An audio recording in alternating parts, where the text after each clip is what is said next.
For the US market, we do have a business there that is very acutely aware of the diaspora populations in the Caribbean, so we know exactly where the Guyanese are in the US, we know exactly where the Haitians are, we know exactly where the Jamaicans are, and we are leveraging those relationships to allow those people to be able to send money home in countries where we have the authorization to conduct digital payments. What are the benefits of digital payments and mobile money? The first one really is increased transparency. Yesterday, the Prime Minister made a joke about those who pay taxes and those who don't. But one of the biggest benefits for mobile payments is really to be able to have a transparent economy. Now, for those who don't, I suppose, pay taxes, you might see that as a negative, but ultimately it is a positive because it enables or it allows a more transparent economy. And with transparency, then you're able to use those resources to invest in other places of the economy. Apart from that, we do see a reduction in the cost of transaction. One of the biggest costs of a transaction, a payment transaction, is actually the cost of moving money from one area to another. With digital payments and mobile payments, we've seen a reduction in that, and there's some studies that talk about certain bands having a reduction as great as 30%. So you do see a reduction in the cost of transportation of money, and that is why you find that digital payments and electronic payments would be cheaper than cash payments, because that cost is highly reduced. One other benefit of that is one of the biggest things, for example, that has really helped financial inclusion in markets that have adopted digital payments is what you call nanoloans. In most of our developing markets, it's very difficult for consumers or for citizens to be able to get loans, simply because when banking first started, the whole concept of loans came from the ability for somebody to credit score you. So basically to be able to take your credit, give you a score, determine your risk, and then advance a loan. If you're coming from a perspective of the fact that only a small minority of the population could actually get that service, what mobile payments and digital payments have done is open up that space and allow what you call nanoloans. Nanoloans would be something that you advance on the basis of use of your mobile phone. So instead of being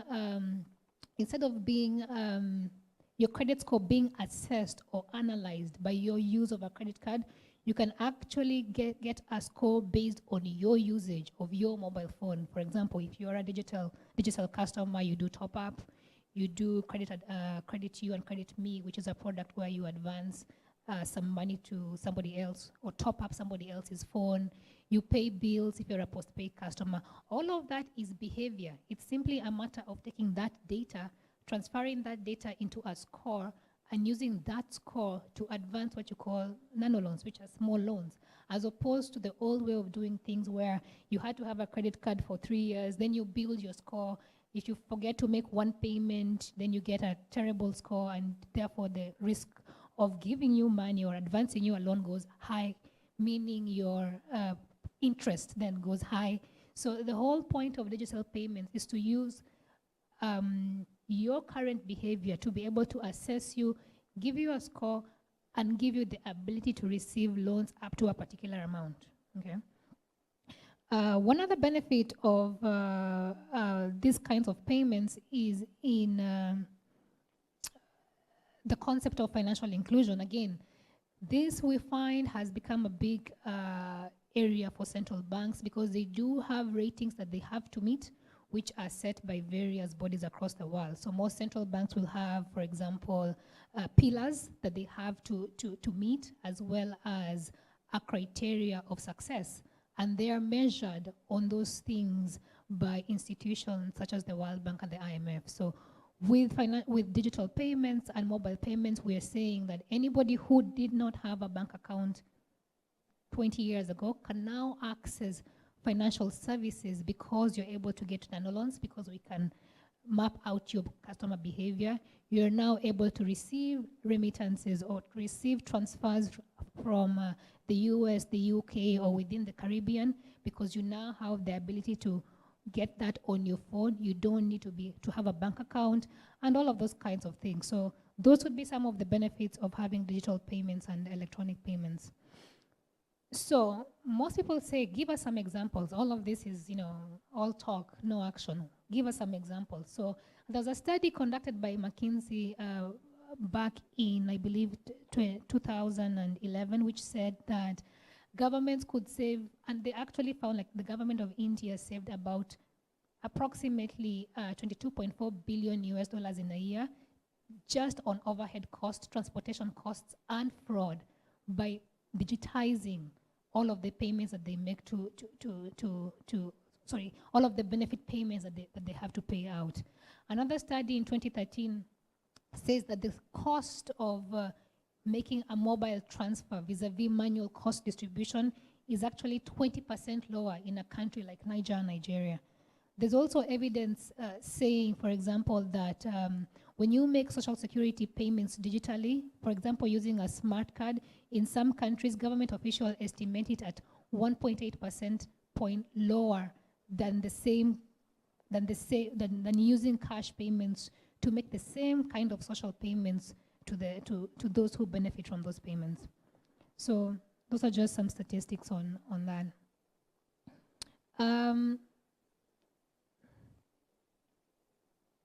Some benefits in terms of the consumer. Some studies are also showing that there is an added security when you do digital payments and mobile payments as opposed to cash. That is quite self-explanatory when you're walking around with a bundle of cash and when you have that digitized in your mobile wallet. There's a big difference between the two. Let's look at the challenges. What have been some of our challenges as we've gone into this market? There have been many. In some markets, we are burdened with the challenge of overregulation. Just because the concept of digital payments is very alien and new to a lot of countries. So in some countries, you will find that what has happened is that those particular countries have gone and taken the legislation of countries who have been doing electronic payments for 10 years and imposed them on those markets. What that means is that there's a very high barrier to entry. It's difficult for someone as seasoned as myself in mobile payments to even enter that country, because what they've done is taken legislation for a country that has had digital payments for 15 years and put it in place in that country. What that means is nobody really wants to invest there because the cost of entry is way too high.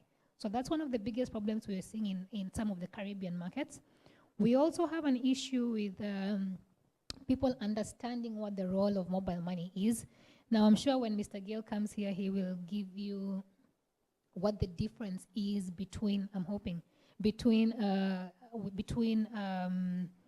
blockchain as a technology vis-a-vis the currency such as Bitcoin. And one of the problems we've been having in markets is when you talk about digital payments, everybody says Bitcoin, and then everybody's mind goes into all of the black market issues that Bitcoin was involved in back in the day. Then everybody goes back to Mt. Gox and the loss of money. So it's become a vicious cycle of conversation, and yet one doesn't relate to the other. One is a technology with various applications. One is a currency that has been plagued with some issues, but still the two are quite separate. So it's very difficult for us to educate regulators and the population about the differences between the two.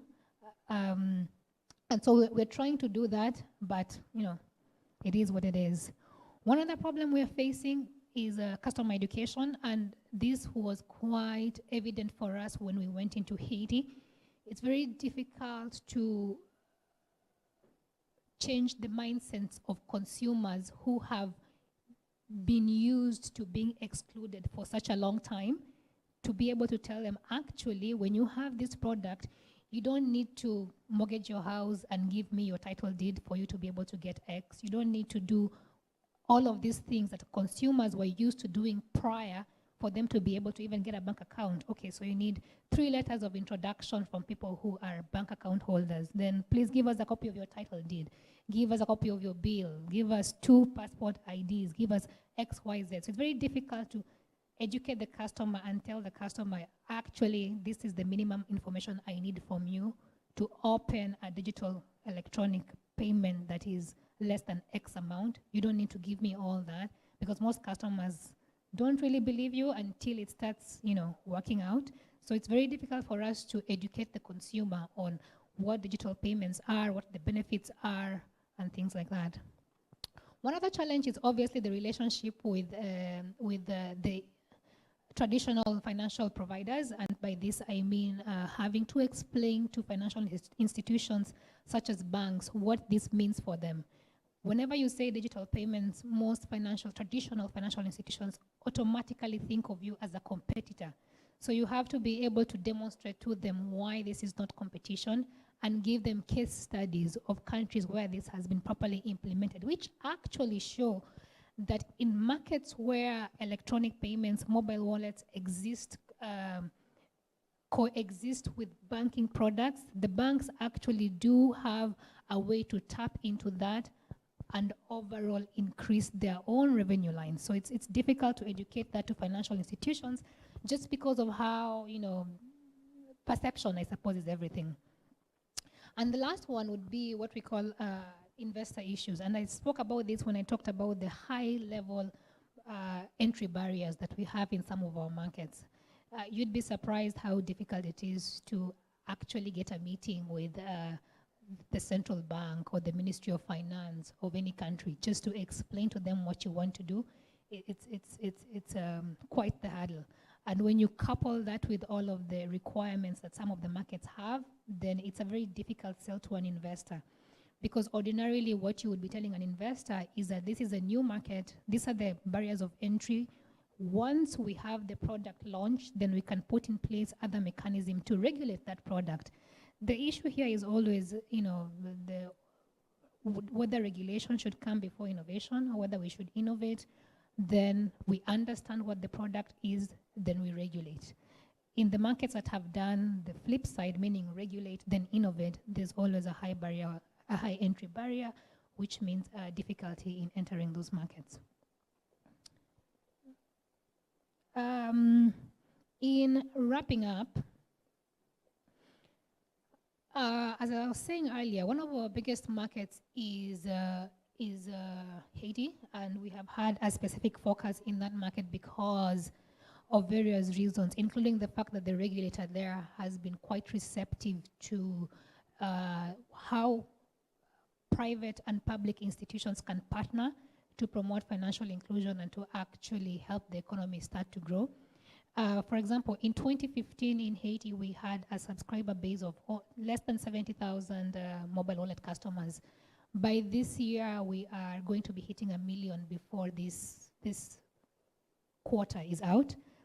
The same market we've had 84% year-on-year growth of our customer base for electronic payments and digital payments. That market has seen a growth of agents, and agents are the locations that help you to put money in your electronic wallets. We've had a growth of agents to almost 4,000 agents within the country.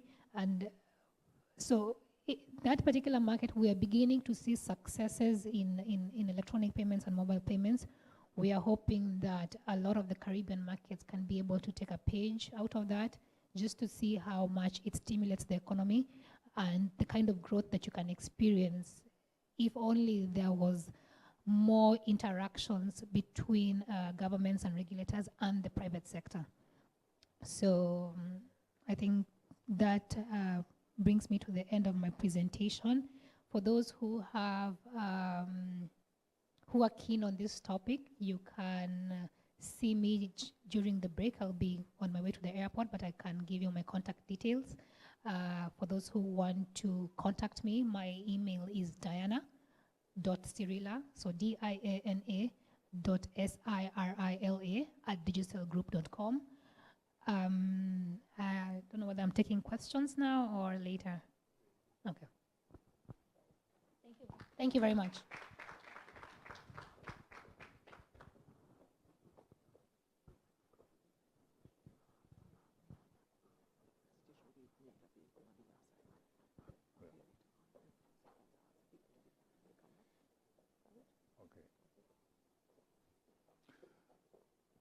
Can I invite the people at the back to come forward, to be closer to the stage? be a little more intimate with the speakers.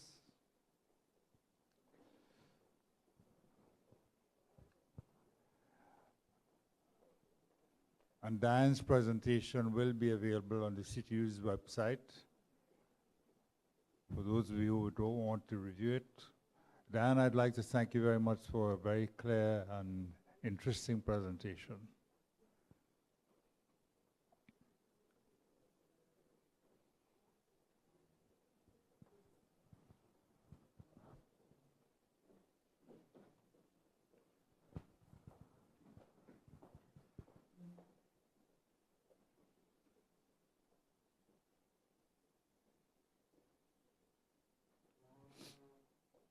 I want to indicate to you that there are some countries in the Caribbean that are making significant advances in the area of digital payments and also the adoption of cryptocurrencies in the manner in which they see appropriate to their own countries and their own markets.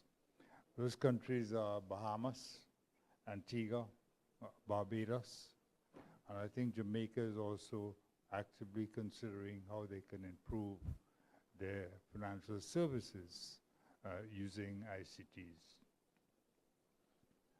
At this juncture, I'd like to introduce Mr. Oliver Gale, co-founder of BIT, based in Barbados, who has been doing a lot of work with a lot of the central banks, trying to overcome the regulatory issues and the concerns about cryptocurrencies and their vulnerability and volatility, and how he has fashioned a method of getting the Barbados Bank to adopt a cryptocurrency backed by the Barbados dollar. So I have great pleasure in inviting Oliver Gale to share with us his own experiences in this space. Thank you very much. Ladies and gentlemen, it's a pleasure to be here.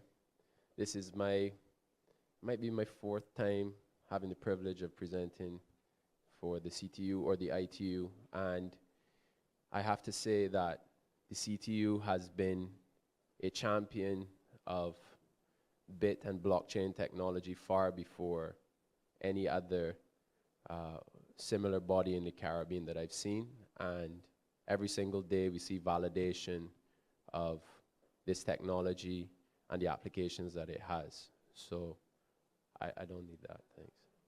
I would like to, I think we should actually, let's give a round of applause for the CTU and everything that you guys represent. So before I get into anything related to BIT and what we do, I'm actually going to be presenting later this afternoon, so I will present more fully on BIT and our services. I want to really dive into blockchain technology, cryptocurrency, distributed ledger technology, and seek to bridge the biggest hurdle that we face, which is the education hurdle. So, on a scale of 1, it's going to be difficult to get this poll. On a scale of 1 to 10, how important do you think blockchain technology and distributed ledger technology is to our economies and societies as a global community? Is it closer to 10, 1, somewhere in between? Can I get a couple of hands who, where do you see the importance of distributed ledger technology? Where would you put it on a scale of 1 to 10? Okay. And how about yourself, sir, in the purple shirt? Where would you place it? A 10. Well, I would agree. I would say we're certainly sitting at 10 out of 10 in terms of the importance of this innovation to everything that we do as a pillar of civilization. And to illustrate the point, the Mesopotamians and the Babylonians are credited with introducing ledgers to track their supplies, whether it was wheat, agricultural products, and this ability to really have a record which stepped our at that time, communities away from a system of trust where everything was relationship-based and trust-based in terms of the transaction and commerce that we did, towards having a ledger that you could rely on, where that ledger would let you extend credit, and the credit allows you to leverage your resources and your infrastructure. And the impact that that had really was critical to the maintenance of a civilization, an organized community. You move forward in history, and it was the Italians who are credited with the introduction of double entry accounting, which was introducing more sophistication to the ledger system. And the Medici family quickly became one of the most powerful and wealthiest families in the world in banking. The Medici family leveraged double entry accounting to take banking all throughout Europe. And by having this system of, this sort of enhanced system of tracking a transactional ledger, they were able to extend credit and better track their resources, and built up such tremendous wealth that if you look at some of the frescoes in Italian churches and monuments throughout Italy, the Medici family became so powerful that, in fact, where you would have scenes of Christ and God, they replaced the faces of Jesus and some of the saints with members of the Medici family. This was the power and influence that this group had, and it was as a result of their prowess in banking and their leveraging technology. Fast forward to the 20th century, and the emergence of the internet really took advantage of digital ledgers. And by connecting and allowing information to be stored digitally and transferred between parties, well, today, you know, when the internet was released, there was speculation that it would replace the fax machine, and that would be the tremendous impact of the internet. Today, there's not much that we do without this ability to relay information between ledgers. And so in 2009, with the release then of Bitcoin, the infamous, notorious Bitcoin, there came with it this system of distributing ledgers. And the innovation behind that is fundamental and transformative towards our civilization once again. In a sentence, you could say that distributed ledgers allow the creation of unique digital assets. And the applications of that are far and wide reaching. So what do I mean by unique digital asset?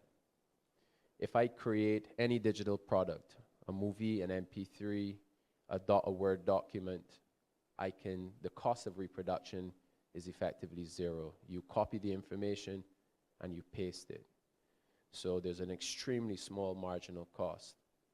Distributed ledgers create consensus, and instead of having one authority manage a database, because the database itself has to be controlled by some party, it introduces a protocol that says the information held within this ledger is going to be reconciled not by one party, or not recorded by one party and reconciled by an auditor.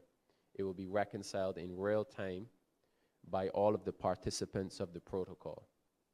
And so it changes the relationship. If I want to recreate a good, a digital good or a digital product or piece of information, I can no longer do so at my discretion as the owner of the database. I need to reach some form of consensus with the other people running these ledgers.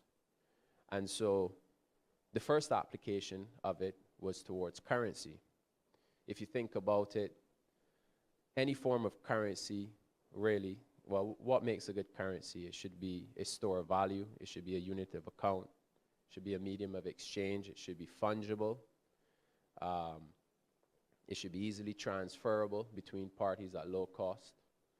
And early currencies were, you know, things like, in fact, they had some really creative forms of currency, whether it was seashells or cocoa beans or massive stones too big to be moved which were used in some of the Philippine islands to represent currency, and ownership would actually be transferred not by exchanging physical ownership of these boulders, but actually by notionally exchanging the value. So currency has taken many different forms. And there is one characteristic, which was established by Gresham. It's called Gresham's law, which is that good currency or good money drives bad money out of circulation. And so as our civilizations have progressed, we have replaced cowrie shells, seashells, giant tablets with precious metals and said that these are effective. The fall of the Roman Empire is largely as a result of debasement of the currency. It was a gold coin, and they increasingly, to finance the military, the Romans would mix it with less precious metals than gold, and they eventually debased their currency in an effort to support their military to such an extent that it became valueless. And that was one of the large economic contributing factors to the fall of the Roman Empire. So we live in an age now of digital money predominantly on private ledgers or centralized ledgers.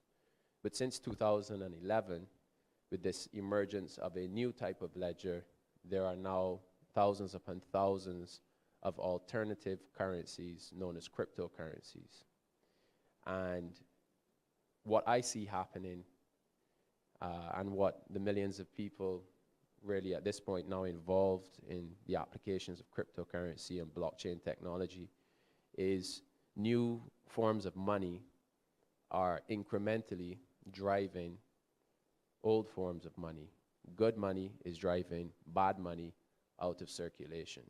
Because when you ask me, would I prefer to hold a dollar, which is privately issued, where I have no accountability, where the supply is managed or arbitrarily determined, or would I like to hold a currency which is controlled by an open network of peers who can freely join or leave the environment, the protocol, and participate, can see the rules, can validate that they're mathematically secured, such that I know that my currency is not going to be arbitrarily manipulated.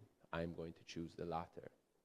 And that phenomenon over the last almost 9 years is predominantly played out with Bitcoin as a currency and store of value.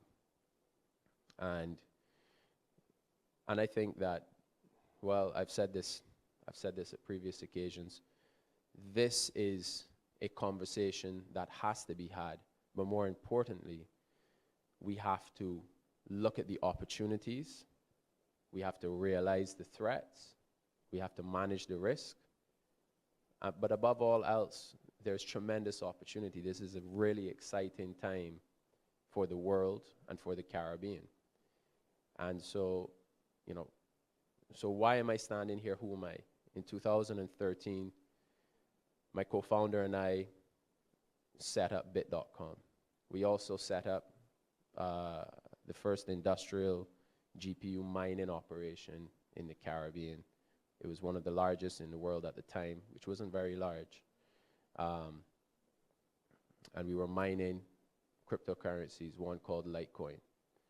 And when we started bit.com, we set out with a mission to bring access, financial access, to cryptocurrencies to the Caribbean. And we have encountered every problem under the sun: education, regulation, de-risking, stigmatization, economic challenges.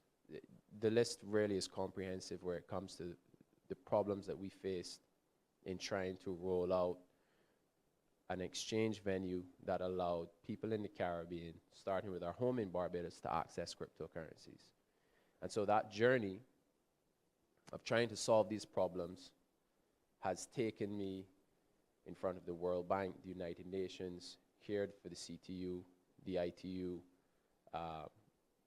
Washington, D.C., I've had the opportunity and privilege to speak as an evangelist and an educator on the properties of blockchain technology and distributed ledger technology to bring awareness, and particularly for the Caribbean, because we are plagued by financial woes consistently.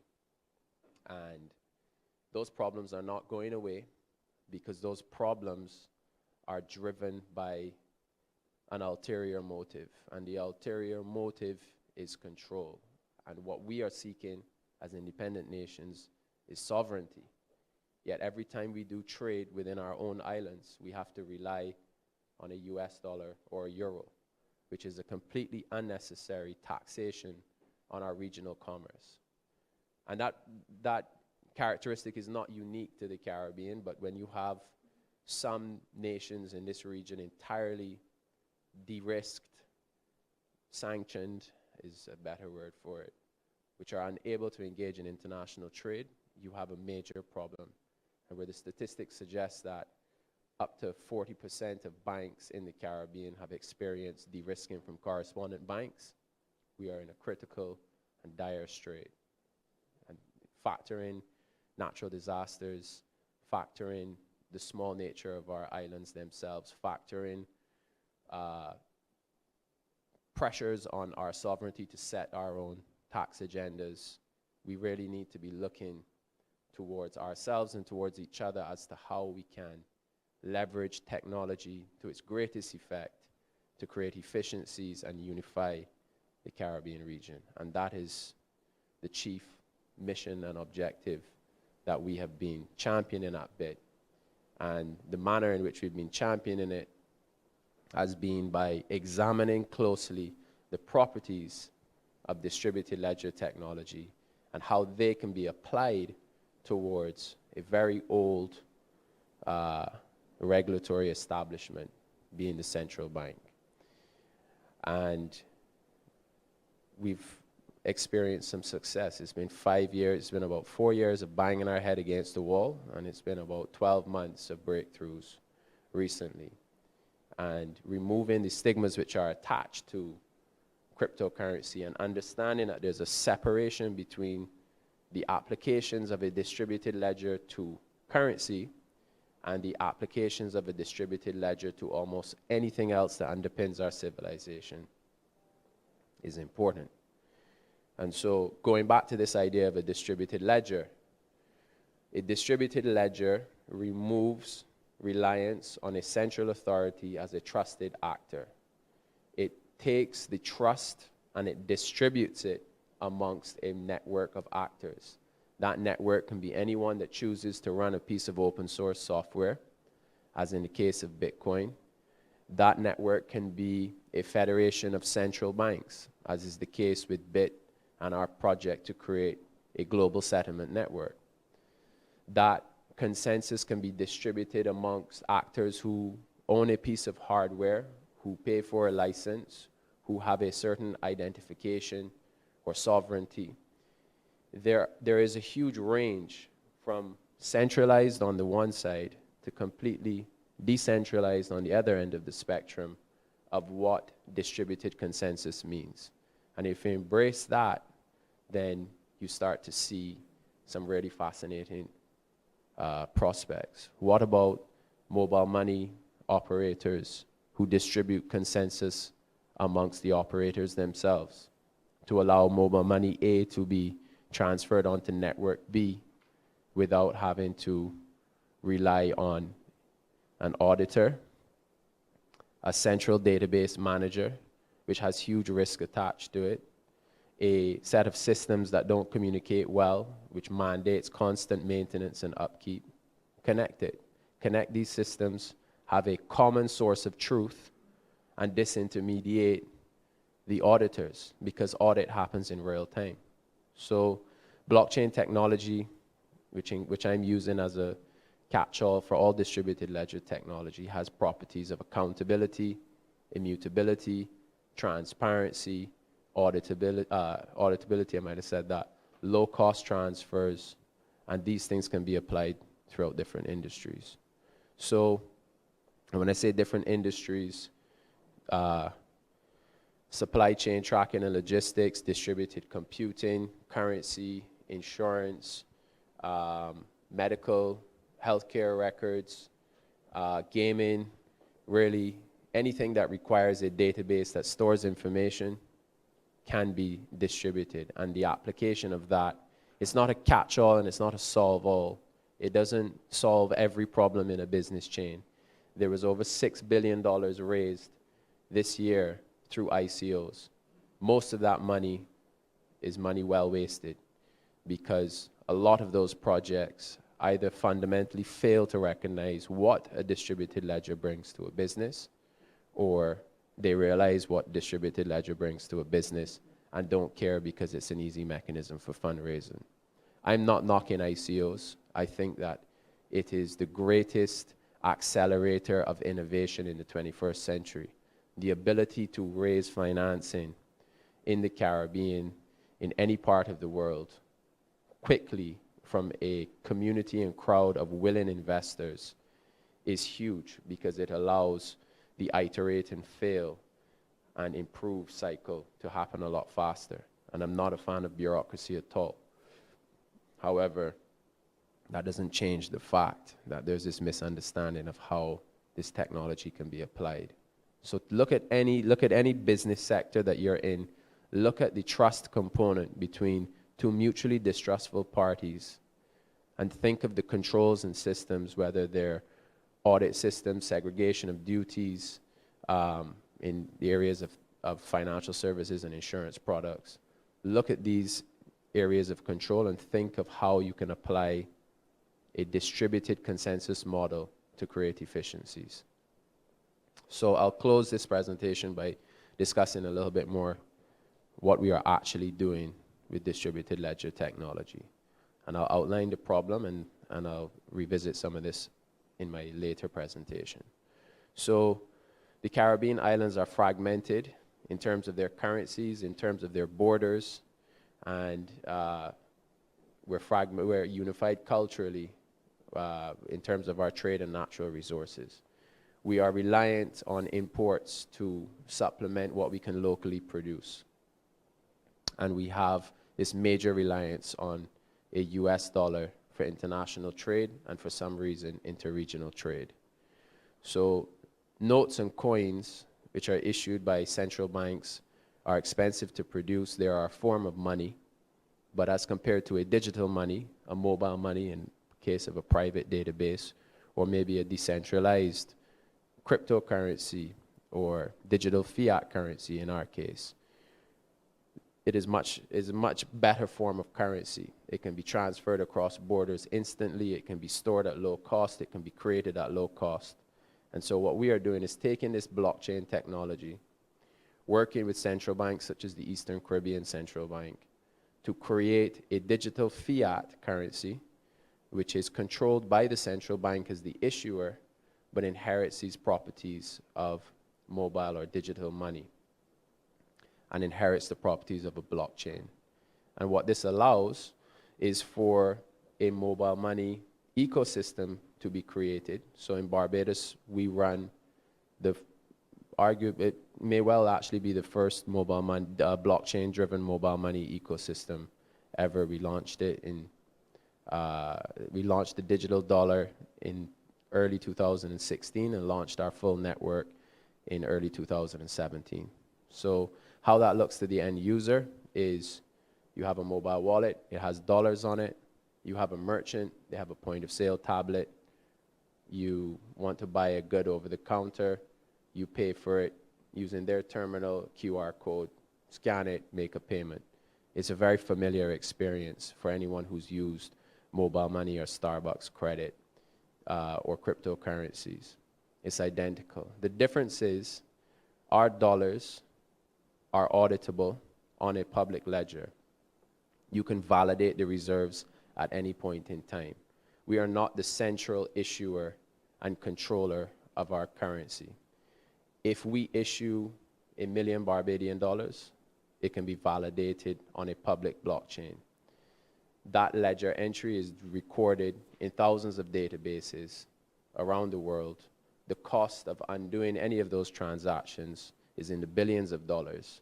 And so when you see that our reserves say that there are $1 million Barbadian dollars in circulation, that is mathematically enforceable. And by creating digital fiat currencies of this kind in Barbados and the Eastern Caribbean, we can allow, using this common protocol, trade to happen using Barbadian dollars and Eastern Caribbean dollars without having to rely on any external currency. So for the purposes of regional trade, we're creating huge savings and huge cost reduction. For the purposes of issuing new currency, because a cryptocurrency a cryptocurrency, a distributed ledger technology-based currency, once that transaction goes from, going back to the ledger analogy, once $100 moves from Alice to Bob, it is now distributed amongst all of the pairs. And if you want to reverse that transaction, you have to somehow control the network to have a majority of the consensus to be able to take that money back. And that means this digital dollar inherits a bearer instrument type property, because who owns it is rarely who owns it unless someone can manipulate the database. And for currencies like Bitcoin, which have hundreds of billions of dollars of value attached to them and have been the subject of more cyber attacks than any other instrument, being the largest honeypot ever created online, has never been compromised critically in its 9-year history, and is one of the most robust technologies in production. So these digital dollars are bearer instruments because the transactions are irreversible.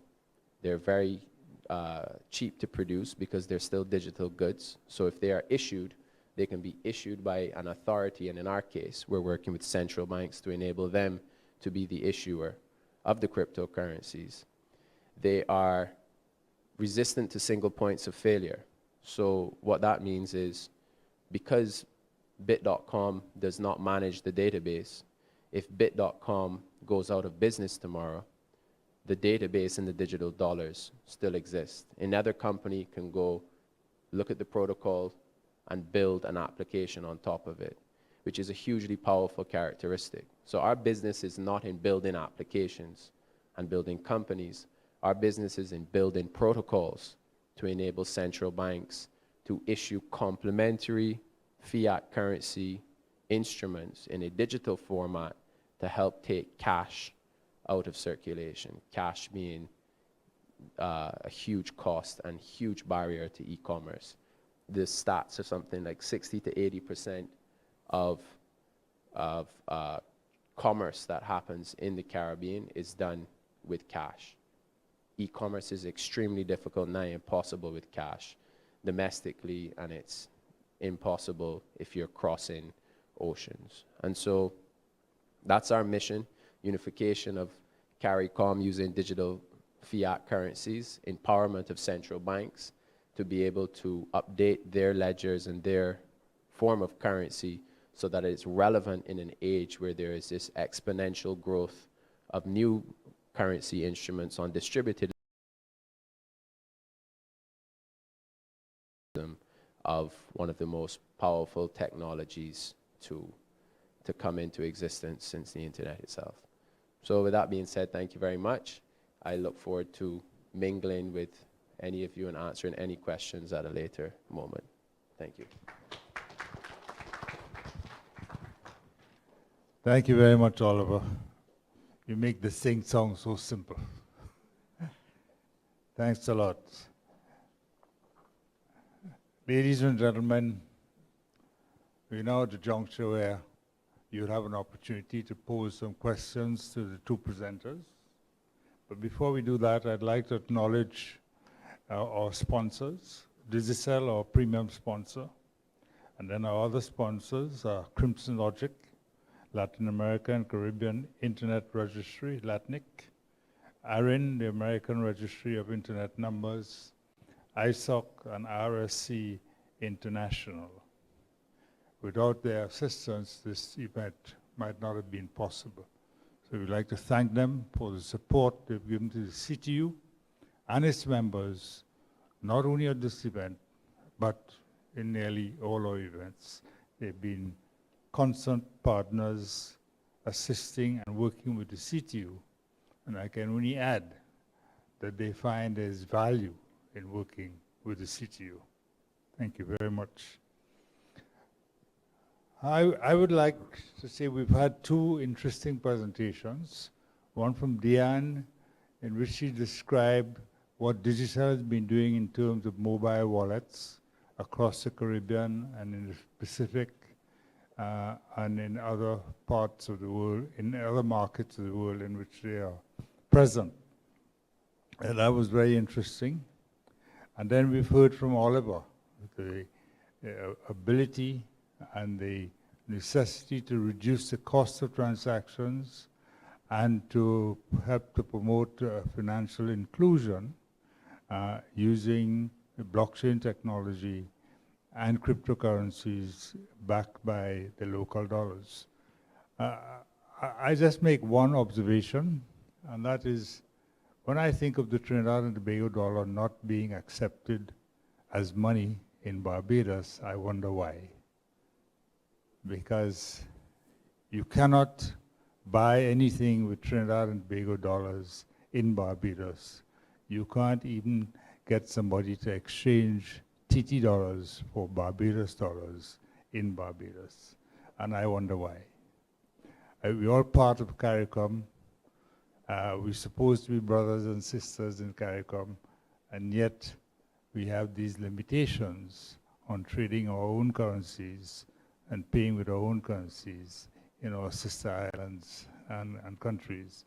And I think the use of blockchain technology and cryptocurrencies is part of the solution, part of that solution. So I'd like to open the floor to questions to both our presenters in any order in which you choose to put your questions. So the floor is open for questions.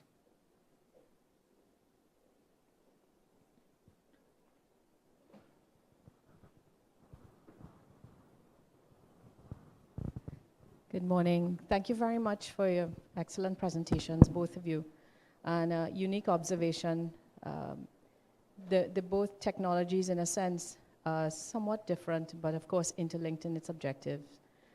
And two things, one statement and one question. I think the most important observation that we have here, as I believe I've said before, is that we have a very prime example in Haiti to learn from, and we've done a very poor job in doing that. Haiti's example is the best we have in the hemisphere, certainly in the Caribbean, and it began many years ago. Digicel has been central to that from the very beginning, and then taking it over, learning from the mistakes and moving forward.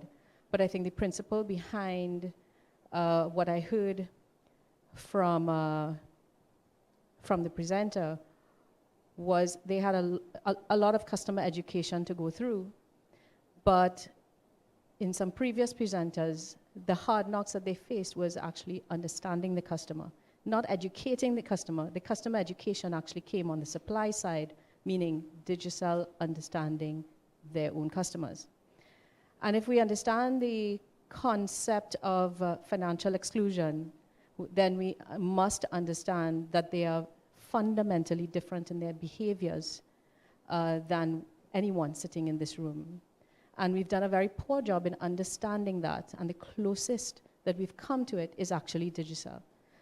I think if we dissect the two technologies, and in trying to solve this problem, we have to be technology agnostic.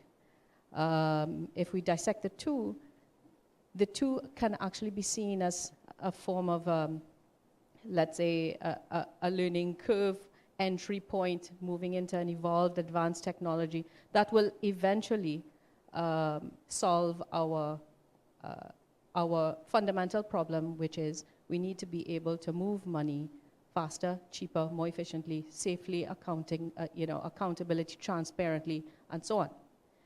And so my charge to everyone is that we begin to, and I take your offer up, begin to understand very intimately the context under which Haiti as a test case can be used to create central learnings for us in the Caribbean. There have been 15 plus failures that I've counted in the Caribbean so far in the areas of digital financial services, mobile money, et al. Can count them. Some never actually got off the ground. And there's a reason for that. So the question for both would be now, where in your business models, where in your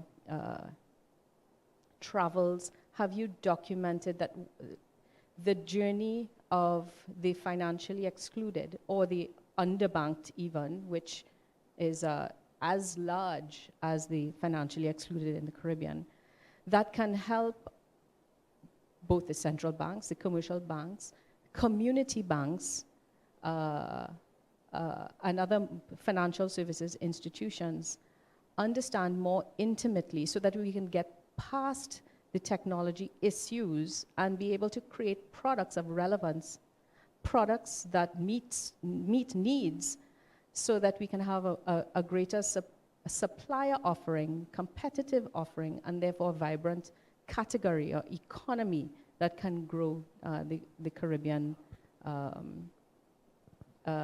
economies.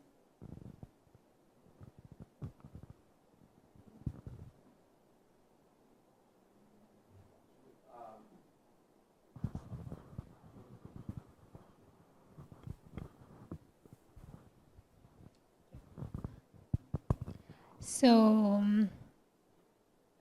there's multiple questions in your question, so I'll try and address the ones that come to the very top of my mind. Starting with understanding the customer. I've been in this field for about 13 years, and I started while I was in Kenya, launching M-Pesa in Kenya, and then progressed across various markets until I got to Digicel in Jamaica. And one thing I can guarantee is that the customer base in each market are so vastly different. And so you're right when you say that. And it is only possible for you to have a working product when you truly understand the market that you're in, because the needs are just completely different. In fact, the cultures are so different that my old boss used to say that you go to one market and all you see the people in that market doing is topping up, let's say, $20. You go to a different market and they top up once a month. So it's really understanding the customer. And so when it comes to what should the Caribbean do and why all the failures that you see, one of the reasons for the failures is just that, not understanding the customer base. But more importantly for me, it is being able to deploy the technology so that when it comes to understanding the customer base, you're able to add value-added services on top of your technology. And I think the difficulty we're having, and I don't know about Gail, I'll let him speak to that, difficulty that I have is actually being able to deploy the technology in the first place. So for example, and this is just an example, if I go to country X and I'm trying to deploy a technology so that I can start building products and services that serve the community, if I have a difficulty even deploying the technology because either the regulator won't let me or because there is a player in the market who doesn't feel that I should be there, then it's very difficult for you to even start putting dollar values into understanding the customer. And understanding the customer is actually a dollar business. It's actually putting money out there to have focus groups, to understand what these people want to do, to understand what this customer wants. What is your biggest need? Is your biggest need just to be able to send money from me to Oliver here? Or is your biggest need to be able to do a transaction at the grocery store? And all of that requires you putting money behind it to understand it. Now, if I'm going to put money behind to understand what my customer wants, I need to be able to deploy the technology in the first place. this is one of those cases in my mind, and I could be wrong, where it's not a matter of which came first, the chicken or the egg. It's very clear what should come first. Because only after you've deployed it are you able to then understand the customer. Are you willing to put dollar value behind understanding the customer to start building products and services that service those needs? So I don't know whether that answers your question. And I think one of the reasons why some of the technologies have really failed is because, yes, there's a very high barrier to entry. But more importantly, when you invest in that and you don't see a return in it in terms of customer base accessing the markets, then you begin to lose you no longer want to be in that market, because it's very difficult for you to explain how you've been able to understand the customer, but you still haven't deployed the technology. The two go hand in hand, with the deployment being fast and the value adds, as I call them, being, layered on top of the technology. And as I said earlier, if then getting the technology in the market is difficult because of whatever reason, regulation X, Y, Z, then that's where you see so many failures, And some of the failures do come as a result of just not understanding the customer. You might have the right to deploy the technology, but you simply don't want to put dollar values into understanding and educating the customer. So it really depends. For me, my experience in the last 4 years in the Caribbean has been the latter. It's difficult to get into the market in the first place and then to start adding value. Yeah, sure.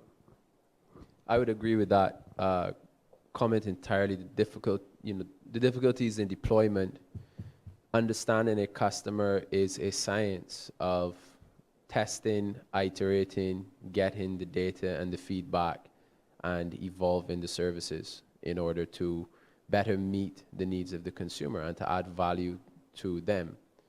In our case, we have really two types of customers, and they're extremely different. One is the end user, and that is very similar to Digicel's efforts with mobile money. It is the merchants, it's the end users. It is the process of topping up a phone, paying at a merchant, sending money from one party to another.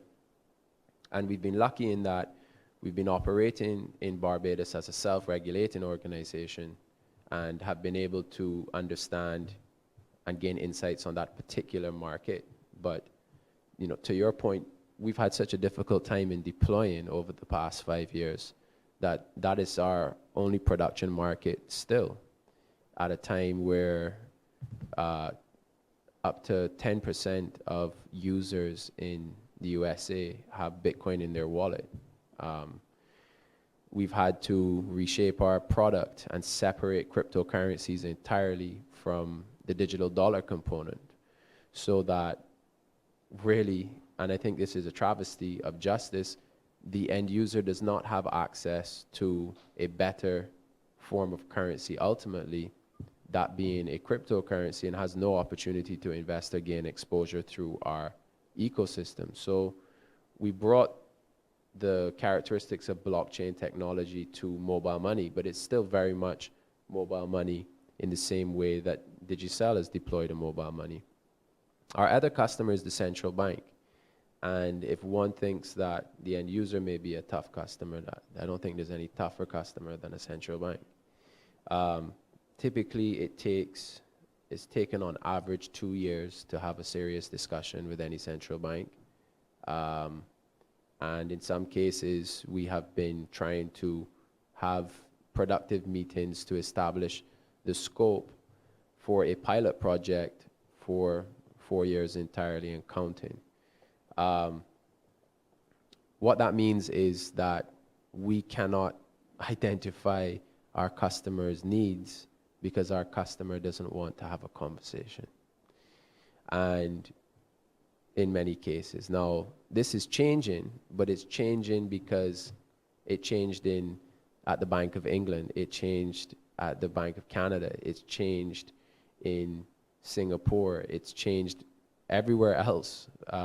Is slowly, in the Marshall Islands have passed legislation to make a cryptocurrency legal tender. They haven't deployed it yet, as an example. So with the wave of embracing technology in the future that's happening outside of our shores, that is really the sort of knee-jerk response then, is to begin to follow pattern. And what would be fantastic is if the Caribbean could exert its own leadership and own independent thinking. The information is just as accessible through that wonderful invention called the internet. There are expert groups throughout the world, and you know, in this case, the world leaders and experts on central bank fiat currency happen to be in the Caribbean. And you know, we've made some progress, but the risk is always something that baffles me, because it is the risk that the central bank as a customer is concerned about. But risk, as in any situation, can be managed. So where it comes to de-risking, there's this outcry that managing risk is not cutting a bank, an indigenous bank, off entirely from correspondent relationships. That is, you know, that's, you have a cut on your finger, so you amputate the arm. You know, that's not a solution. And as I see it, managing risk for a pilot project is very easy. How many people do you want in your pilot project? 1,000? 500? 100? 50? How much risk is there really if you take an assessment of what your objectives are? What are the objectives? Our objectives with central banks are to understand their pain points, understand their systems, and use digital distributed ledger technology to architect a solution built for them. So if the challenge is you don't want the ledger being transparent, there's cryptography for that. If the challenge is you don't want money being transferred to anyone around, you don't want your Trinidad dollars being spent by Barbadians for some crazy reason, that's okay. We can design a ledger to accommodate that need as well, right? There is so much technology available and so much innovation happening in the space of distributed ledger technology that we can architect a solution that solves the specific needs of central banks. What we're building at BIT is multiple projects in the region to prove that bilateral currency swaps, multinational clearing and settlement, the creation of transparent markets, so that, you know, to answer this question, why is a Trinidadian dollar not spendable or accepted in Barbados? Is it because there's no demand? No, that's not the reason why. Barbados and Trinidad do trade together. There's a balance of trade between the two countries, which means that a Trinidadian dollar can feasibly be accepted by a Barbadian if the Barbadian has a market through which they can exchange the Trinidadian dollars for Barbadian dollars. Because there is somebody in the Barbadian economy that wants that Trinidadian dollar to purchase goods and services in Trinidad, and vice versa. The problem that we're having is that we cannot create a market, we cannot connect the bids and the offers effectively, and that set of trade happens almost exclusively through commercial banks whose processes are not transparent and their fees are not fair. And so that's a huge friction for trade. And you look at any commercial bank's balance sheet and it plays out. The Caribbean is suffering, yet commercial banks are doing better than ever. That's not a coincidence. And you know, where we're also making breakthroughs, but still facing challenges, is that central banks recognize that promoting stability and stimulating economic growth are their mandates and objectives, and there's a major problem with the incumbents in the financial sector.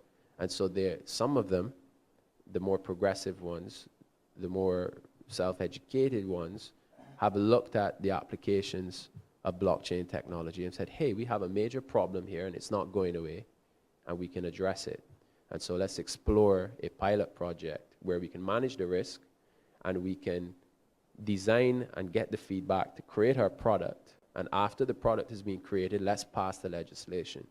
What upsets me is that our islands are now about a decade late deploying electronic money transfer acts, which is great. And you know, it's a great thing for Digicel, But at the same time, what's the precedent? What is the precedent upon which these acts are being passed? Is it on a pilot? Is it on having a product in production to understand exactly how this system functions in your economy? Or is it someone else's legislation which is being copied and pasted and stuck into your act with some expectation that this is going to apply to your market? That's not a responsible way to build any type of product. And if the legislation is to facilitate the product and there's no operation in some type of sandbox environment to really understand what the requirements are and what works and what doesn't work, that's building something with no market research. And so I would say certainly that's a huge problem.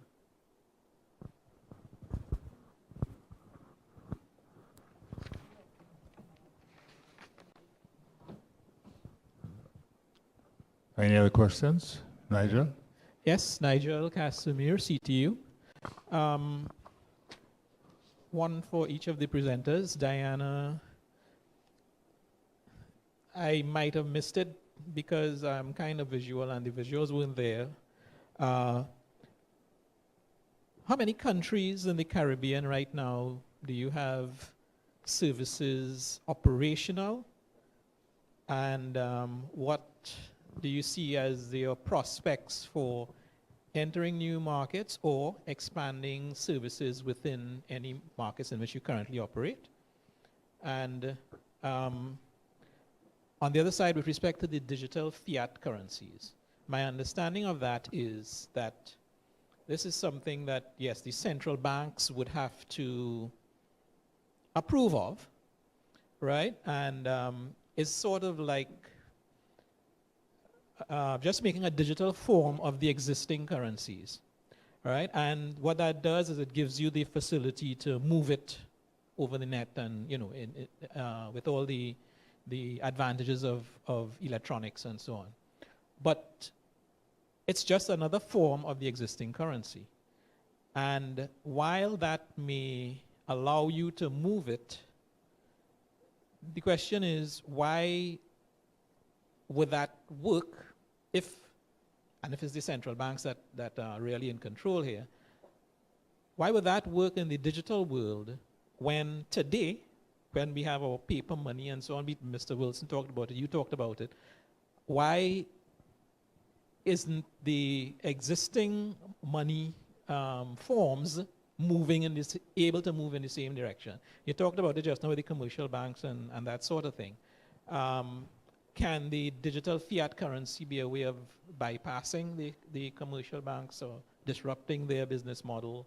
And maybe that might be part of the challenge or obstacles being faced. I don't know if you could talk about that sort of thing a little bit.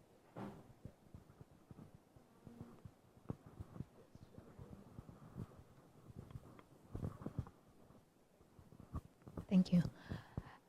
So, sadly, in the Caribbean, we are only in one country in the Caribbean, in Haiti, and that's because we've been having difficulty getting into other markets. We have done a couple of pilots. At the moment, we finished our pilot in Jamaica early this year. We are hoping Jamaica will go live at some point this year. We are waiting for central bank approval, but we still don't have it. The Pacific has been more progressive in facilitating and allowing digital payments. And so in the Pacific, we are actually in about 6 or 7 markets. But in the Caribbean, as we said earlier, the Caribbean markets have taken the decision, rightfully or wrongfully, to take a legislation that is 13 years old in a market that has been doing this for 13 years and apply it in some of the markets. So the barriers to entry are extremely high. We are trying to get there. We hope we'll get there, but we haven't yet for now. So, you know, financial systems can be a complex problem. So your question is, we have electronic money today, which exists on, well, actually, where do these ledgers exist? Where does this electronic money exist? On whose ledger? does it exist, right? It exists on the commercial bank's ledger. And so that in itself is a large part of the problem, is that the barriers to entry and participation in any type of digital financial service or remittance between the islands is constrained through, if you think of it like a funnel, that funnel runs directly to the commercial banks. There aren't many, so there's a legislative problem. There aren't enough mobile money, even money transfer acts of legislation that facilitate competition in the islands. So you have incumbents who have no competition, who are not inspired to create the competition, who control the databases which represent the fiat currency, and that is the mechanism for doing trade. When you introduce a digital fiat currency, which is issued by the central bank, so what characteristics does that enable? Real-time audit, distribution. It enables peer-to-peer transfers. It enables a central bank to transfer or issue fiat currency to a commercial bank, sure. It also enables issuance of currency directly to an end user, whether it's a merchant or an individual. It can enable legislation dependent on the flavor of distributed ledger technology that the central bank wants to take. It can enable digital cash accounts directly with the central bank, which is something that is being done in India. Now, when you remove the barriers to entry and make the landscape more competitive and have a transparent currency instrument or a low friction currency instrument, and you build it on a protocol as opposed to building it on a private API controlled by a corporation who can determine whether you have access or not. If you build it on a protocol, you can and will see and do see tremendous innovation, because anyone can look at your financial infrastructure, audit the code, and build a financial product. Now, that doesn't mean that you can build anything you want and do anything you want and not go through your regulators and your checks and balances. It's important that if you build a financial service which uses the ledger of a nation, that it is still endorsed, it still complies with the laws of the nation, and it's still approved by your regulator. But what it does mean is that somebody in a dorm room may build the next financial innovation which unlocks more capital and value and creates greater efficiencies in the region. So, you know, there's an innovation barrier, there's a legislation barrier, there is a peer-to-peer nature of the technology which allows for transactions to happen between peers. I may accept a Trinidadian digital dollar in Barbados and send a WhatsApp message to my friends in Trinidad and say, listen, Hoss, you want this TT? Because I could use some US dollars, or I could use some Barbadian dollars. So that type of peer-to-peer exchange can be facilitated in a way that today there is no venue, and if there were a venue, it would be a central order book matching engine. It would be an exchange.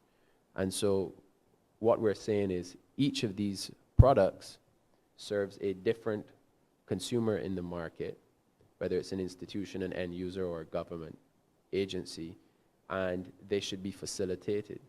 There is no, the biggest concern is around AML and, you know, terrorist financing. So that is not a real issue. There is more data available on every one of us now than there has ever been at any point in human history. We know, you know, when you talk about compliance software, you can track identity, IP address, telephone number, GPS location. You can track device fingerprints, biometrics. There are services which create credit scores based upon social media interactions and your network. Now, there is so much information available that it is, you know, it's borderline immoral, actually. So for the question to be around who is my customer and, you know, digital financial services on a mobile money or a distributed ledger are going to facilitate money laundering is preposterous. Who is going to choose to put transactions on an immutable, publicly available ledger as compared to cash, which is private and completely anonymous? And the statistics back that up. So what we're saying is open your market up and let innovation happen. Allow competition to enter the marketplace. And in the process, there really is no losing side to this. There are losers, but the losers are not the people, and the losers are not the government. And quite frankly, there are also going to be winners amongst the losers, and the losers are going to be the commercial banks and the financial institutions which do not offer value for money. The ones that have extortionate cost models, lots of infrastructure and people on payroll and don't create efficiencies, and they need to be driven towards creating efficiencies because they are there to serve the user. The user is not there to serve the service provider. And so, you know, the message is one that has been heard loud and clear by many commercial banks, and I applaud them. And I am not against commercial banking, and I am not against incumbents. I am against anti-competitive behaviors.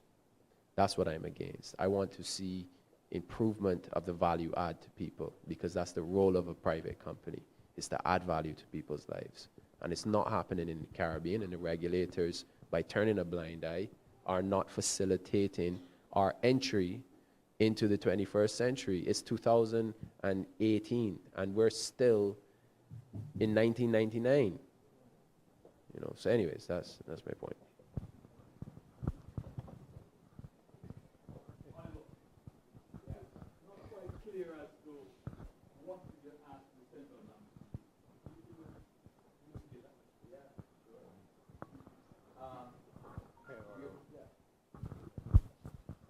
Two things. One, engage in the education process, because we're not seeking to have an asymmetrical dialogue. So we want to have an enlightened discussion about distributed ledger technology. We want to provide the tools to enable that discussion to happen in an educated way so that rational decisions can be made. Now, so that's number one, is we just want to have, because the fact of the matter is the technology evangelizes itself. It doesn't need a salesman to do so. It needs an understanding of what it represents, and then the logical conclusions start falling out from there. The second thing is to engage in pilot projects or create conditions for pilots to happen for either sandbox environments, as we have been advocating in Barbados. So the sandbox regime has become very popular, and is, you know, there's an exponential growth in the creation of these financial sandboxes globally. And what a sandbox is an acknowledgement that the regulator does not know where and how the private sector will innovate. And it is not the job of a regulator to know where and how and to anticipate innovation. The job of the regulator is to respond by creating a sandbox environment and setting parameters in which pilots can happen and experimentation can happen at the expense of the private sector, seeking to innovate and drive value. You can discover through feedback on that what works and what doesn't work. And so within the sandbox, BIT has engaged so far the Eastern Caribbean Central Bank in such a pilot along with the government of Montserrat, which has been tremendously progressive on their part. And the objective is quite simple. We are going to deploy a blockchain-driven mobile money ecosystem and a digital fiat currency. We're going to work with the central bank and provide feedback and gain feedback onto what works and what doesn't work. And then we're going to take that data and we're going to iterate on it to build an improved version of a financial structure which adds and meets the criteria of the central bank. We have a sandbox in Barbados. So we're a self-regulating organization in Barbados. That has been facilitated by the vacuum of law that surrounds blockchain technology and digital dollars.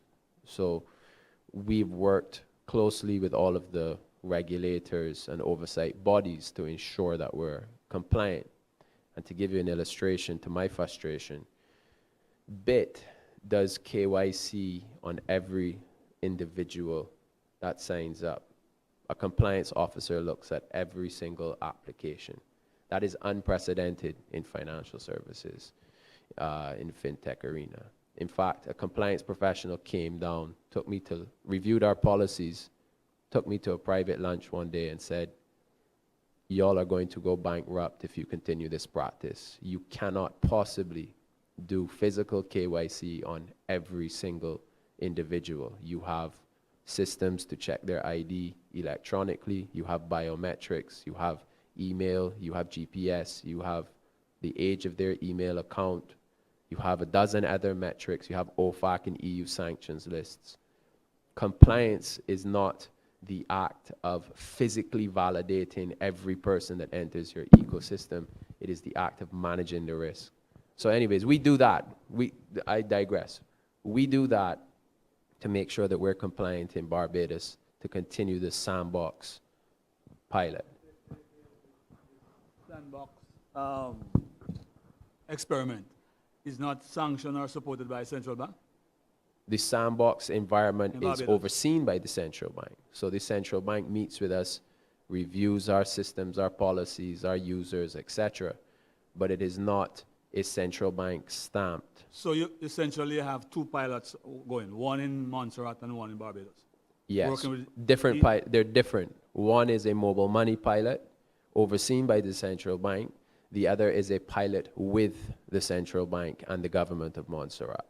So we are a financial institution that operates in Barbados, providing consumers service through a blockchain-driven mobile money ecosystem. That's Barbados.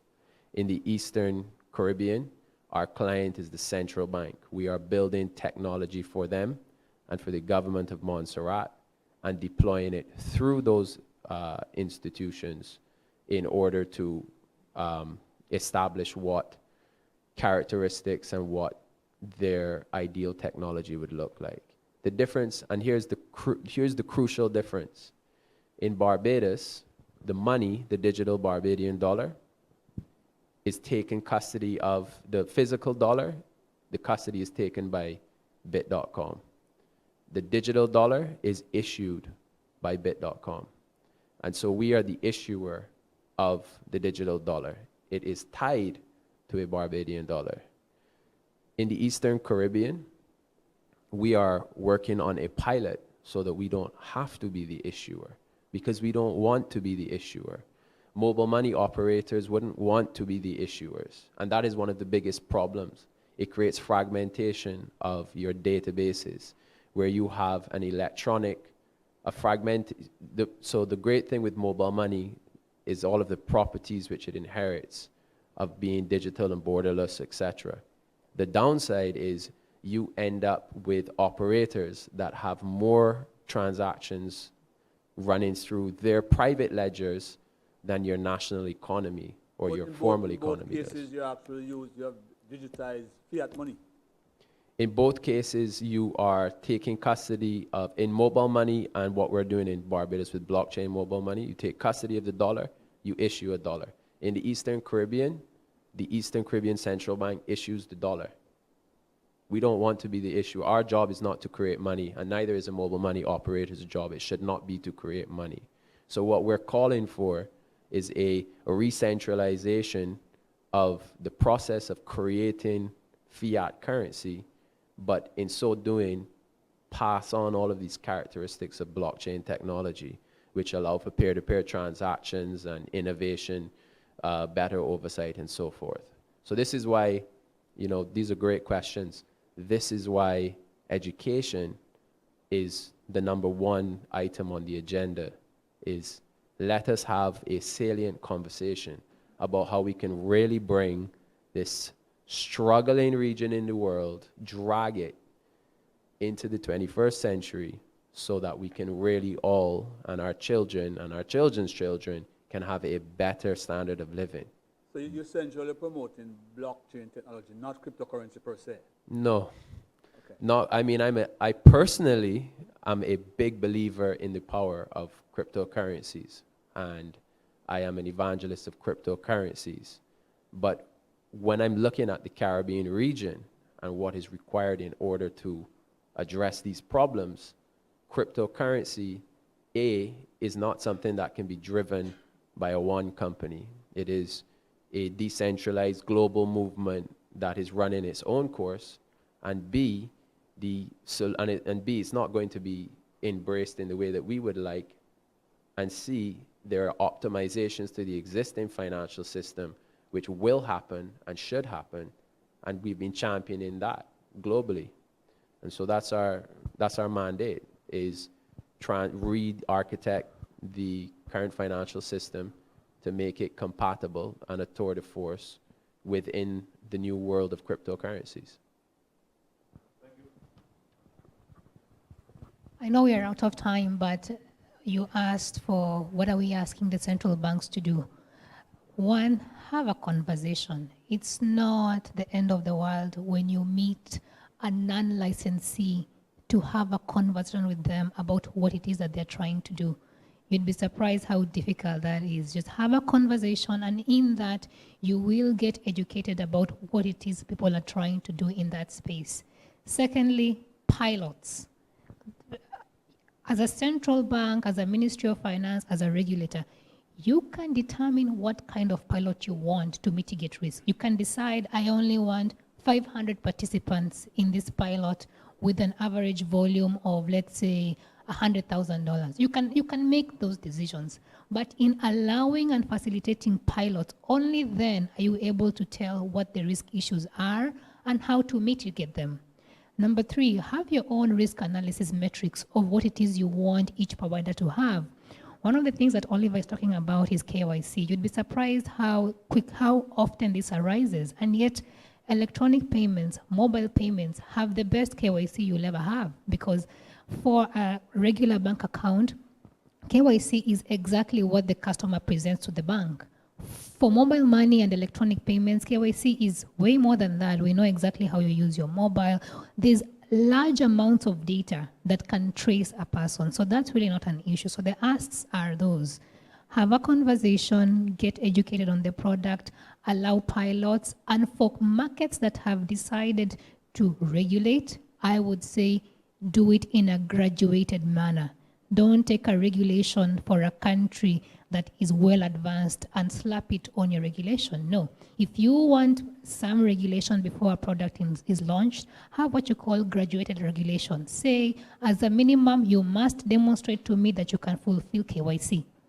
And then, after you reach transaction volume number 500 million, you must demonstrate X, Y, Z. So have that in a graduated manner within the space of a pilot, and I think you'd be surprised what you can realize as a market. Exactly. Thank you very much. A very interesting discussion. You'd have an opportunity after the break for further discussions, but we want to stay on schedule, so I'm going to suggest that we break for coffee now. We have a 15-minute break and be back at 11 o'clock. It's now 10:27. Can we have a coffee break? Come back at 11. We have some additional presentations, and then we'd have another Q&A before lunch.